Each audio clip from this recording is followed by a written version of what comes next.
Hello, this is Lee Anthony Davis here with another announcement video for YouTube. It's now Monday, the 18th of September. A good morning to you if you're just joining me or just watching this video because it's obviously recorded live. And coming up, I've got the Group of the Week and Contributor of the Week, which I do at the end of the week. All the groups that I've made Group of the Day are nominated for that, and Contributor of the Week as well, obviously. And also birthday announcements, also a little bit of Doctor Who news, and of course there's the updates and a Doctor Who quiz question and yesterday's answer to yesterday's question, and also what's coming up. Right, so I'll get on with it really quickly. Group of the day, Group of the week. These are the nominations that were Group of the Day all this week or last week. If you look at it from a new day, which is Monday now, the new week. I'm glad I explained that. Right, and these are the nominations. The Absolute Nashuti Gatwa group, that's the current Doctor, the new Doctor. The James Bond group, the Sarah Jane Adventures group, the official Tom Baker era group, the Infinite Blake 7 group, and of course the awesome Cybermen group. And my nomination for Group of the Week, or shall I say my selection for Group of the Week, goes to the current Doctor, who's going to be Doctor Who number 14. That goes to the Absolute Nashuti Gatwa group. Congratulations to them and their members. Right, Contributor of the Week. Here are the nominations, my selections from, because they won Group of the Day as well, from last week. I'm glad I explained it. I'm acting like a right moron. Right, here we go. Melissa Foster, Graham Baird, Janine Follett, Philip Parsons, Michael A. Grimm, and of course Ruth Beckett. And the lucky winner is, because I can't afford a drum roll, is Ruth Beckett. Congratulations for being Contributor of the Week. That will be posted on Instagram, Facebook, my story and Twitter. Right, okay then, moving on. It's birthday announcements time, and there's 4 people celebrating their birthdays, with one significant one out of those 4 celebrating their 69th. I'll get to that in a second. Celebrating their birthdays today are Jefferson Kelly, Paul Edward Cox, Mark Latour, and celebrating his 69th birthday today is Jeremy Roberts. Congratulations to him. One short of the big 7-0. I'm sure you don't want me to remind you of that. Right, so well done to all of them. They're celebrating their special day today. Wish them well. They're on Facebook or Twitter or Instagram or wherever you may find them. Right, thank you very much. Have a happy day. Right, Doctor Who news. Now, you might have noticed that a lot of people are sharing on Facebook that the new, shall I say, iconic image from behind the scenes, and it features Nigel Patrick Harris in the Fred Astaire lookalike costume with the top hats and the tails and the cane, and the rumours are that he is going to be the toy maker. That's the Celestial Toy Maker. It's no rumour, it's a fact. Russell T Davies, you're not very good at hiding it, because we already know that it is the Celestial Toy Maker making his appearance, after the last time was 1966, played by Michael Gough, who played him brilliantly. So we've got, just to tell you, Michael Gough would have played the Celestial Toy Maker in Colin Baker's era, but unfortunately they did that hiatus, which cancelled all the stories, because they had new stories ready to go. They had one about Ice Warriors. You know, the one where he says, I know where we can go. I'll take you to, that was going to be Blackpool, wasn't it? And that's where the Celestial Toy Maker would have been in the adventure, and he would have been played by Michael Gough, who played him originally in 1966. But sadly, it never got off the editors, or shall I say, the script editors, who was script editor at that time was Eric Saywood.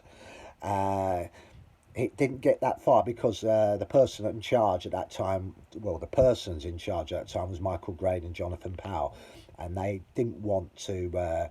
They told obviously JNT that Colin Baker has to go if they're going to get another series. And sadly, Colin Baker was the pawn in the game, wasn't he? Really, it wasn't his fault. They hated John Nathan Turner. They wanted to get rid of him. That's basically it. It was nothing to do with Colin Baker, I can assure you. But Colin Baker paid the price for the show to continue. And then, sadly, in 2-3 years' time, the show was discontinued for at least 15 years before Paul McGann took it on in the Doctor Who American movie version, which didn't cut the ice really, because the Americans, I don't want to be funny, but the Americans don't know how our British shows work, and that is the sort of thing you'd have to ask them why they did it like that. They did it, I forgot who the director was, but he had this idea that the Doctor is a half human, half Time Lord. I'm not buying that, because when Russell T Davies did that with a human sort of combination with Catherine Tate, it didn't work, did it? She was going to die, so she couldn't remember, so it wouldn't have worked. But there again, I think they just had it in as it was his way. He thought he was going to get a series, didn't he, this guy, and he didn't. So the movie stands up just about. Anyway, never mind. I'm not going into all that.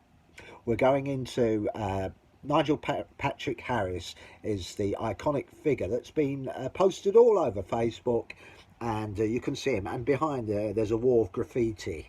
So you'll see that picture. It's all over Twitter, Facebook. So I'm sure Russell T Davies won't like that, because he obviously wants to hold that, and he certainly doesn't want everyone to know that the character is a Celestial Toymaker. But we all know, if you're a Doctor Who fan, you would know that it was he's playing the Celestial Toymaker.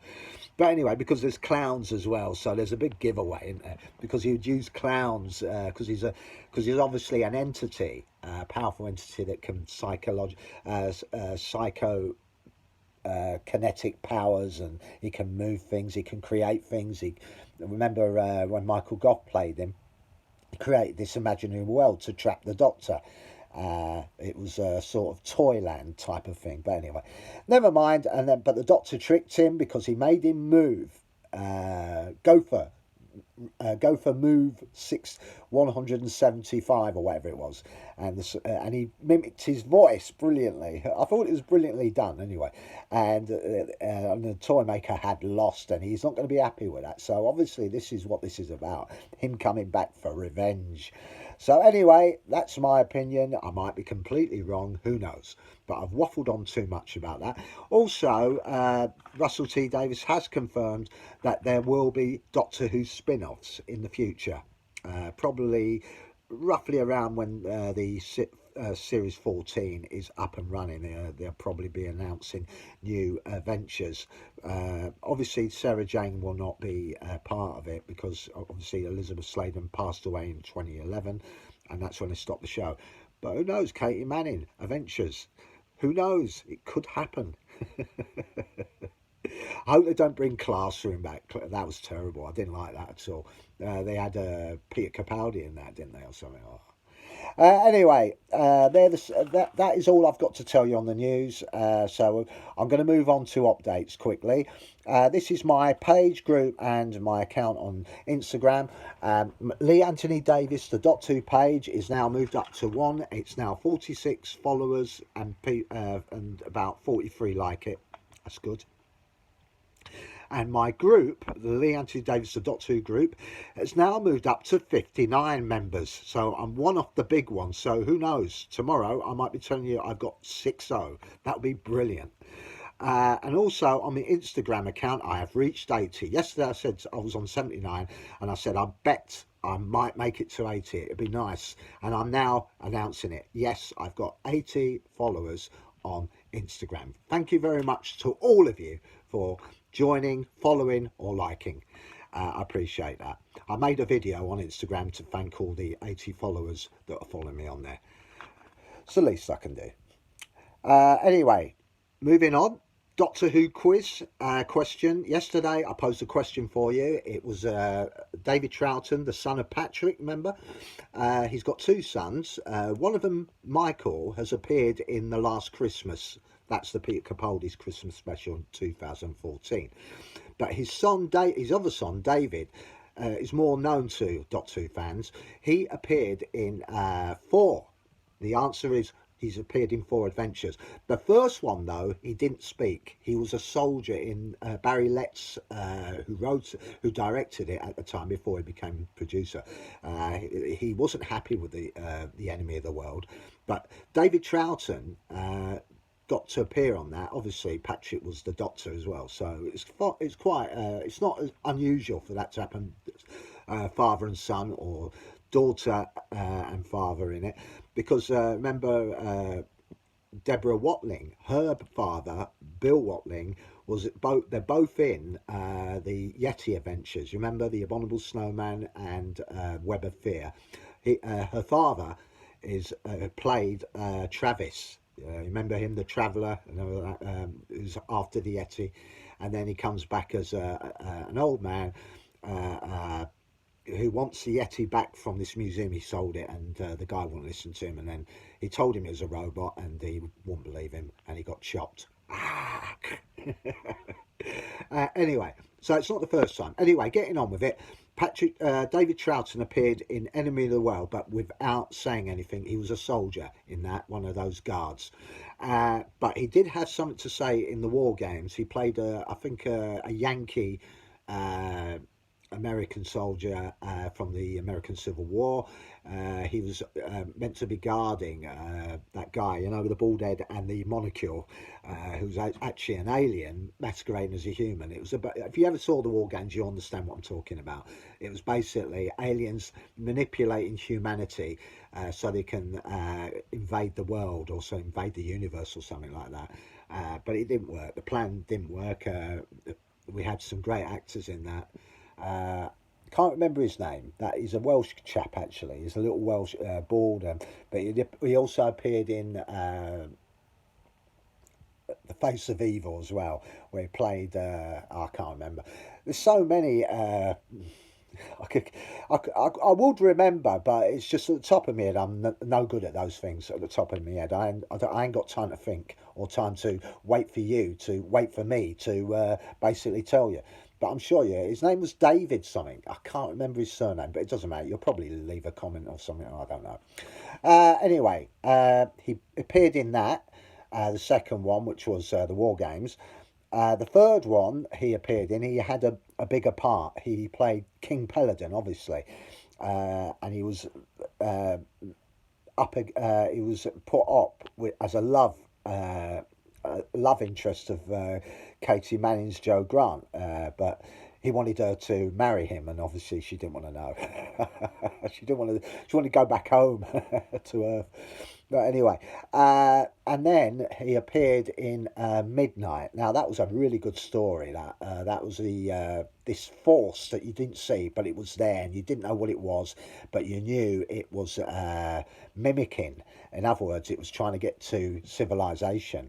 It was being left out there, whatever it was. We wasn't never explained what it was, but it was a Midnight. David Troughton was the professor or something on that. So he's appeared in 4 adventures. So there you have it. No more. There's no more to be added to those questions. So it's 4 adventures David Troughton appeared in. Right, coming up, I've got another Lost in Space cliffhanger coming up later on. I'll post it on my YouTube channel, and that will be going up very quickly. Right, that's it from me today. I hope you've enjoyed this video as much as I haven't, or you haven't, but I'm really pleased that you stayed this long to listen to me burble on. Right, I'll be back tomorrow with the same old stuff, and hopefully something new.